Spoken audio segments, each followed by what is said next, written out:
Hey, what's up everyone? Today I'm going to bring you another exciting tutorial. So we're going to use this 2D image and turn it into a 3D model using AI. So I'm not talking about like the fake 3D models. I'm talking about the real 3D models with really high quality details and separated parts. So you can just put it right into 3D tools like Spline or Cinema 4D or Blender to make awesome 3D character like this. So let's get into it.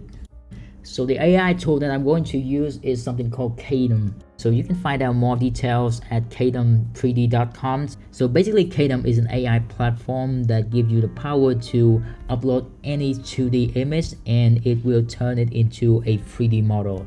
So just so you know, this is my first time trying it, so I'm not sure what to expect here, but it looks pretty cool from this demo. So I'm going to sign up and get access to the platform. So here we are in the main screen of the platform. So at the home page we have a couple of demo projects for you to inspect the quality of the 3D models before using it.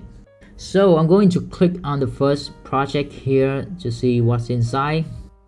So basically it gives you the 3D preview of the output. So let's click on this open editor to see more details. So I can click here to show the inputs. On the left corner is the 2D image input. I think overall it's looking pretty good. Like it captures every details of the 2D characters pretty precisely. So here you can even like click on showing the wireframe to inspect the quality of the models. So yeah, the wireframe's looking pretty good. Like I'm quite impressed of how it can captures every detail in this level of precision. And you can also change the colors from these editors and doing a lot of other things. But for now, let's go back and check out the other 3 models. So let's see this one. So for this 3D characters, it's looking a little bit less details comparing to the other ones. So I would assume the reason is the input for this one was more like a flat illustration kind of style. So it's provide a little bit less information about the shadows, the detail for the platform to generate. I think that's enough. So let's give it a try. So I'm going to go to the Create tab. And from here you can upload the 2D image, and you need to pay for the credit in order to submit a request. So I think that's pretty standard for most of the AI platform nowadays. So I'm going to go back to the startup screen and purchase some credits. So let's click on get started. So they give you a bunch of options here. So for some reason that the trials option is not available, but we can also purchase some plans here. So I would select this plan, 1 credit for $20, because I think that's enough for a first try like this. Alright, so after purchasing 1 credit, I'm going back here to start uploading the 2D image.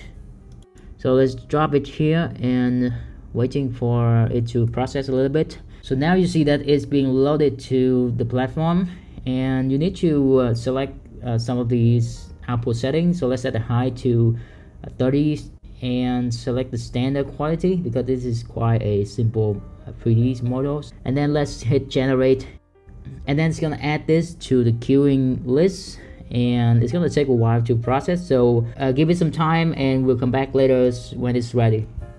Alright, so after 1 hour, we finally have the 3D model here. So overall, I think it's looking very good. Like it's almost identical to the 2D version, and the wireframe is also looking really good as well. So overall, I'm happy with this. So next thing I wanted to do is to download this 3D model as a FBX or OBJ format, and then import it into Spline to apply the material and make it look good. Alright, so here we are in Spline. So let's drag the file that we just downloaded into the scene. So you can select either the FBX or the OBJ format, so it's work the same. Alright, so we have a 3D model here, so let's make it a little bit bigger so we can see it better. So you can see that it's just looking pretty good, and then we have all of the separated layers on the left, so we can play around with all of these individual part of the models.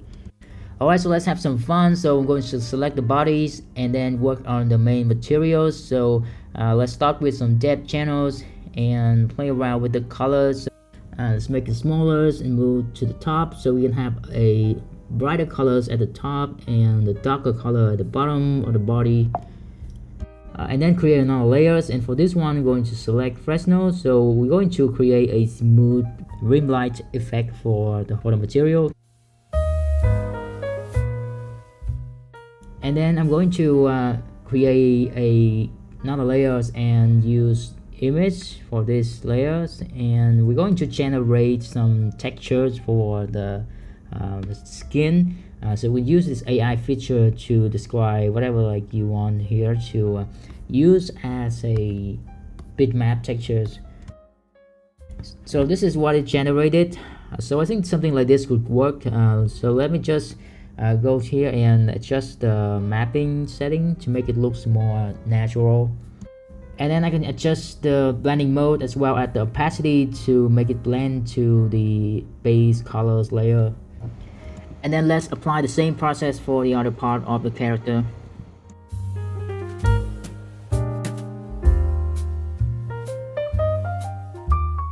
So after finishing the material for the models, I'm creating a new platform object for it to stand on, and apply the same material technique with the depth channel to make a really nice gradient background like this.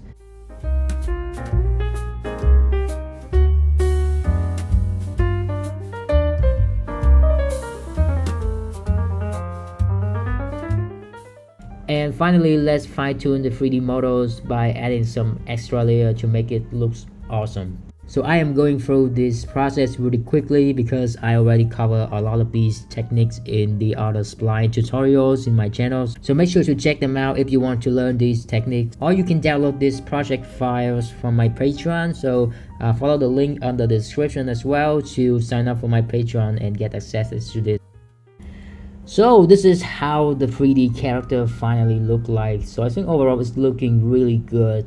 So some of you might wondering, why do I have to pay $20 to get a 3D model? Why I can just do it myself? So the thing is, not everyone is a 3D artist expert or willing to spend hours to model these 3D characters. And this is obviously just a demo, so you can try it with a more complex 3D models if you're willing to spend more credit on it. So I believe that this will save you a lot of time and sweat and make your life so much easier. So this is the end of my tutorial today. So if you find this one helpful, click the like buttons, or if you don't like this video, you don't have to do anything. So make sure to hit the subscribe button to keep updated with my new tutorial publishing every week. Alright, so I'll see you in the next video. Bye.